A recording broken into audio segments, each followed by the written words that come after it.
Old age के अंदर घुटने में दर्द चालू हो जाता है और कई बार घुटने टेढ़े भी हो जाते हैं। नॉर्मल चलना भी बड़ा मुश्किल होता है, लिम्प करके चलते हैं, टेढ़े चलते हैं, कई सारी अलग अलग तरह की गेट्स डेवलप हो जाती है। तो आखिर उसे कैसे ठीक कर सकते हैं, आज हम इसी पे बात करेंगे। मेरा नाम डॉक्टर मनु बोरा, मैं एक ऑर्थोपेडिक सर्जन हूँ, टीम ऑर्थोस्को। हमारे घुटने के ऊपर कार्टिलेज की एक कवरिंग रहती है जो उसको स्मूथ बनाती है। अब वो कार्टिलेज की कवरिंग फीमर के ऊपर भी होती है, टिबिया के ऊपर भी होती है और पटेला के ऊपर भी होती है। जैसे जैसे हमारी एज बढ़ती जाती है वो कार्टिलेज घिसने लगता है, तो हमारा घुटना खराब होने लगता है, जिसको बोलते हैं ऑस्टियोआर्थराइटिस। और इनिशियली दर्द होता है, कट कट की आवाज़ आती है, फिर धीरे धीरे हमारे घुटने टेढ़े होने लगते हैं, डिफॉर्मिटी आने लगती है। अगर आप शुरू से ही एक्सरसाइजेस कर रहे हैं, अपना वेट आपने मेंटेन कर रखा है और घुटना बचाने की अलग एक्सरसाइज होती है, नॉर्मल एक्सरसाइज नहीं होती। अगर आपको फिजियोथेरेपिस्ट ने सिखाई है कि भाई नी रिप्लेसमेंट बचाने की कौन सी एक्सरसाइज है, तो वो आप इनिशियल डेज से ही कर रहे हैं अपनी यंग ईयर से, तो घुटने नहीं घिसते। उस कंडीशन में अगर पेशेंट हमारे पास आता है उस स्टेज के अंदर जिसमें ग्रेड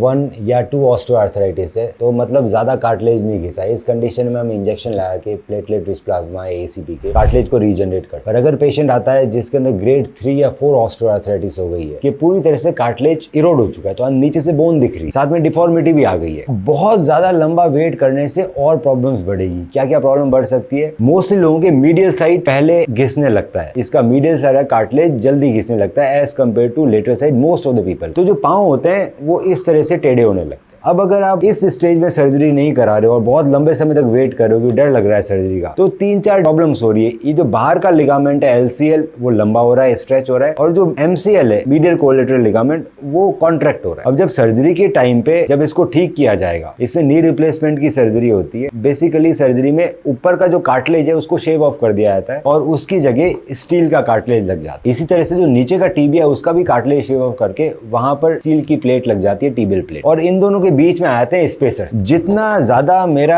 LCL स्ट्रेच आउट होगा, जितना मैं ज्यादा टेढ़ा पैर करके आऊंगा, उतना बड़ा स्पेसर लगाना उसको बैलेंस करने के लिए, उतना मुझे MCL इरेज करना पड़ेगा। जितना बड़ा स्पेसर लगेगा उतना डिफिकल्टी होगी रिहेबिलिटेशन में, उतना ही कम इम्प्लांट चलेगा। तो आपको मालूम है कि ग्रेड 4 ऑस्टियोआर्थराइटिस है और आपको पेन किलर्स खाने की जरूरत पड़ रही है नॉर्मल डेली एक्टिविटीज में, तो वो करेक्ट टाइम है कि आप नी रिप्लेसमेंट करवाएं। नी रिप्लेसमेंट बहुत ही एडवांस टेक्निक से होता है, बहुत एडवांस इम्प्लांट्स आते हैं, जिरकोनियम कोटिंग आती है जो अप टू 25 ईयर्स तक चल सकता है। ज्यादा लेट करेंगे तो रिजल्ट्स भी उतने अच्छे नहीं आएंगे और वो उतने लंबे समय तक चलेगा। तो अगर आपको कंफ्यूजन है कि आपको नी रिप्लेसमेंट की जरूरत है या नहीं है, बिना सर्जरी के ठीक हो सकता है मेरा नी, कौन सा इम्प्लांट सबसे अच्छा है, तो आप हमें अपने एक्सरे व्हाट्सएप कर सकते हैं, उसकी डिटेल में इस तरीके के मैं बताऊंगा कि सबसे बेस्ट इम्प्लांट कौन सा रहेगा। एक बार आपका नी रिप्लेसमेंट हो गया तो आपको 2 से 3 दिन तक हॉस्पिटल में रखा जाता है, जिसमें पेन मैनेजमेंट होता है। आपको नेक्स्ट डे से ही चलने की सलाह दी जाती है वॉकर के साथ। अगर दोनों पैरों का रिप्लेसमेंट हुआ है तो लगभग 1 महीना पेशेंट वॉकर पे चलता है, फिर वो नॉर्मल चलने लग जाता है। एक्सरसाइजेस का बहुत बड़ा रोल है, तो फिजियोथेरेपिस्ट आपको हर वीक कॉल करते हैं और फोन पे ही एक्सरसाइज सिखाते हैं। अगर आप इजीली फॉलो कर पा रहे हो बहुत अच्छी बात है, नहीं तो फिर फिजियोथेरेपिस्ट घर पे भी आके एक्सरसाइज सिखा सकते हैं। लगभग 1 से 1.5 महीने में पेशेंट बिल्कुल नॉर्मली चल पाता है, उसकी डिफॉर्मिटी भी ठीक हो जाती है, उसका पैर भी सो जाता है, उसको दर्द भी नहीं होता।